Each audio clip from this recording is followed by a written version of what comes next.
नमस्कार, मैं हूं रजत अवस्थी और आप देख रहे हैं इम्पैक्ट भारत टीवी पर द इम्पैक्ट अलर्ट। आज हम एक बहुत ही गंभीर विषय पर बात करने वाले हैं। आज का जो द इम्पैक्ट अलर्ट है वो वास्तविकता में एक बहुत बड़ा अलर्ट है। आप जब किसी ब्रिज को पार कर रहे हो, खासकर बिहार में, तो आपको ये देखना पड़ेगा कि आप सही सलामत जो नदी है, नहर है, उसको आप पार करके दूसरी तरफ जा पाओगे या बीच में ही आप शिकार हो जाओगे किसी बड़े हादसे का। और लोग क्या बोलेंगे? लोगों के लिए यह सिर्फ एक मजाक होगा। वो बोलेंगे कि जो ब्रिज हैं बिहार के वो खुदकुशी कर रहे हैं। क्यों कर रहे हैं, ये जांच का विषय है। कोई कहता है कि जब उनकी सरकार थी तब ये घपला हुआ, घोटाला हुआ, भ्रष्टाचार हुआ। कोई कहता है नहीं, जब इतने महीने उनकी सरकार थी तब ये घपला, घोटाला और भ्रष्टाचार हुआ। प्रॉब्लम में कौन है? प्रॉब्लम में है भोली भाली जनता, जो न जाने कितने सालों से बिहार की जनता केवल यही सोच रही है कि हाँ अब हमारा उद्धार होगा, हाँ अब हमारे यहाँ का विकास होगा, हाँ चलो अब अच्छा होगा। लेकिन अभी तक वहाँ पर विकास तो छोड़िए, ऐसी ऐसी स्थितियां हैं कि हम आपको क्या ही बताएं। ग्राउंड से आती खबरों को जब आप देखते हैं तो आपको पता चलता है कि सच्चाई है क्या एक्चुअल में। सच्चाई मतलब कितना बड़ा विषय है। एक आम जनता की बेसिक जरूरतें क्या हैं, इस पे कोई बात ही नहीं करना चाहता, कोई सरकार बात ही नहीं करना चाहती। एक आम जनता के, एक आम नागरिक की बेसिक जरूरतें क्या है? बिजली, पानी, सड़क, पुल और उसे 2 वक्त की रोटी मिल जाए। यही है ना, महंगाई कम हो, पेट्रोल के दाम कम हो, बिजली आए।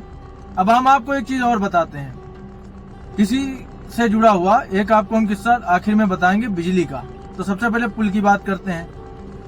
12 पुल आप स्क्रीन पर भी देख रहे होंगे, 12 पुल गिर चुके हैं बिहार में। बड़े बड़े 12 पुल हैं, कोई छोटा है, कोई उसमें बड़ा है, कोई बड़ी नदी पे बना है।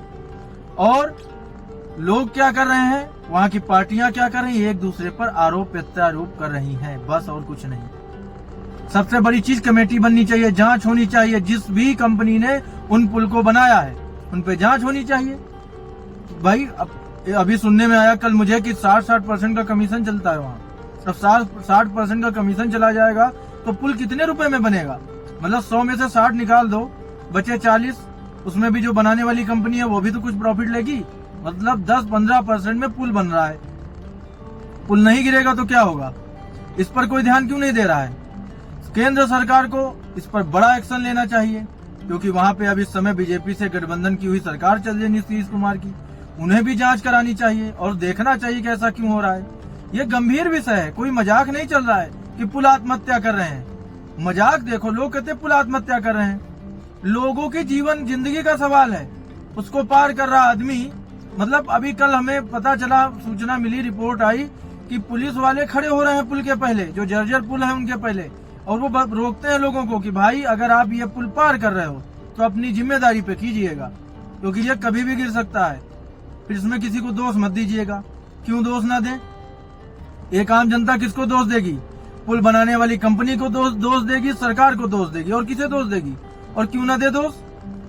ये सबसे बड़ी समस्या ये है कि कुछ भी जब कुछ बुरा होता है तो वो जनता पे डाल दिया जाता है कि आपके साथ ऐसा हो तो इसके जिम्मेदार आप स्वयं होंगे।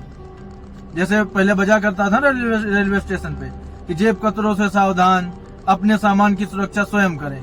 तो पुल पे अगर आप जा रहे हो, बिहार के व्यक्ति जो मुझे सुन रहे हैं, अगर आप जा रहे हो तो वो जो बजता था ना उसको अपने माइंड में रिवाइंड कर लेना कि वहां पे वही बज रहा है कि ये जो पुल है इससे अपनी जान माल की सुरक्षा स्वयं करें।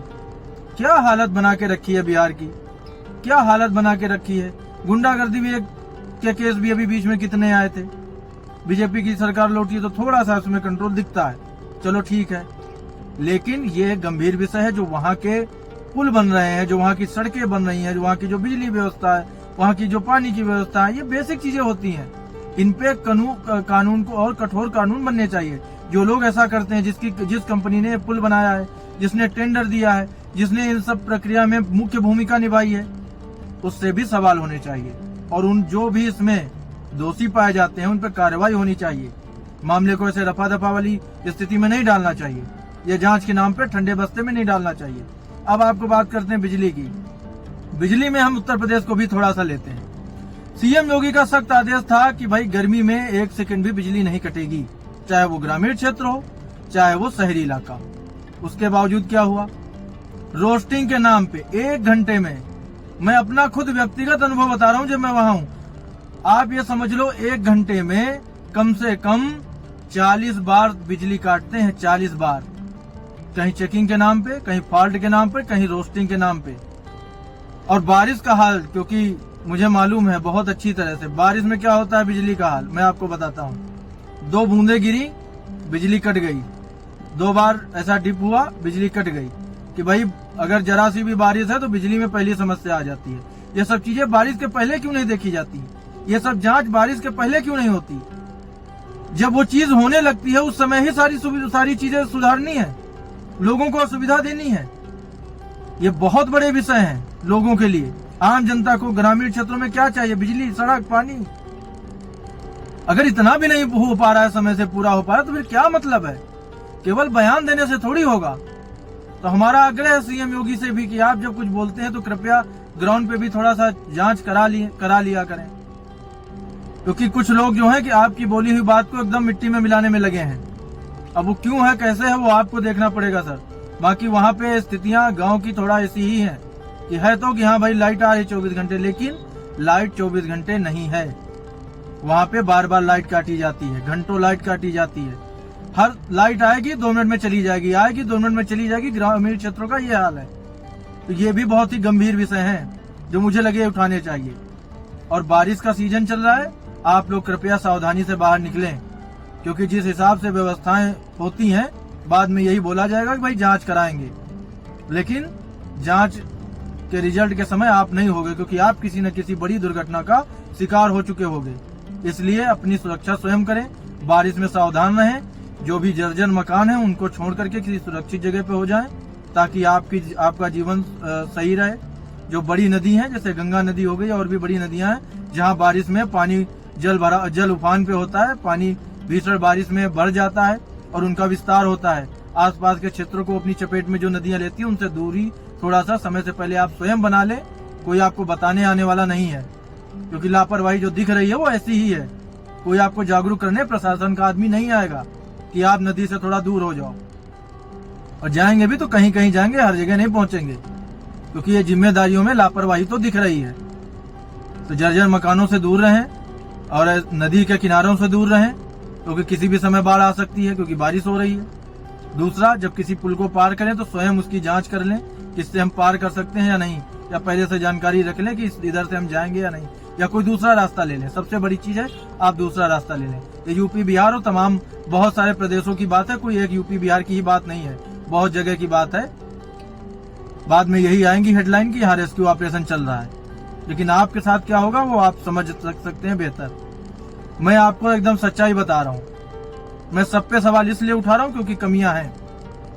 हाँ, नेतृत्व में बैठे लोग जब चीज बोलते हैं तो उनका हो सकता है वो मतलब हो कि वो पूरा करेंगे, लेकिन नीचे जो स्तर पे जो उसको ग्राउंड पे उतारते हैं काम को, जैसे सीएम योगी ने बोला कि 24 घंटे लाइट आएगी, उनके बोलने के बाद जो नीचे ग्राउंड पे उस चीज को काम करते हैं उनमें कहीं ना कहीं लापरवाही दिख रही है। तो हमारा ये आग्रह है कि थोड़ा सा जो भी चीजें बोली जाए उन पे नीचे जांच भी की जाए कि भाई वो चीज हो रही है या नहीं हो रही है, और पूरी जिम्मेदारी के साथ जांच होनी चाहिए।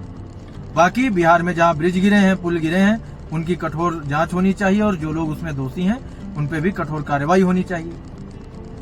तो ऐसे ही सुधार होगा, इस तरह से नहीं होगा। अगर हर व्यक्ति जिम्मेदारी नहीं लेगा, आम जनता को सबसे पहले जिम्मेदारी लेनी पड़ेगी अपनी स्वयं की।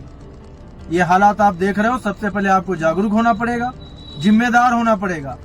आपके साथ कोई भी घटना घटती है उसके लिए आप सबसे पहले आप स्वयं जिम्मेदारी लो कि कोई भी मैं आगे चीज करने जा रहा हूँ उसके लिए आगे क्या होगा, मुझे जिम्मेदार होना है। सबसे बड़ी चीज ये है कि आप जिम्मेदारी अपनी लो, अपने परिवार की लो, अपने समाज की लो, आसपास के अपने गांव की लो, अपने शहर की लो, अपने जिले की लो, और आवाज उठाओ।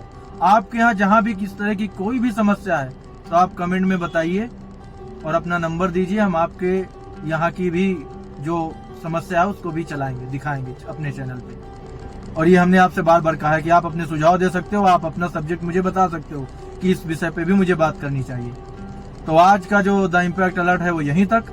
अब हमारी मुलाकात आपसे होगी कल, तब तक देखते रहिए इम्पैक्ट भारत टीवी।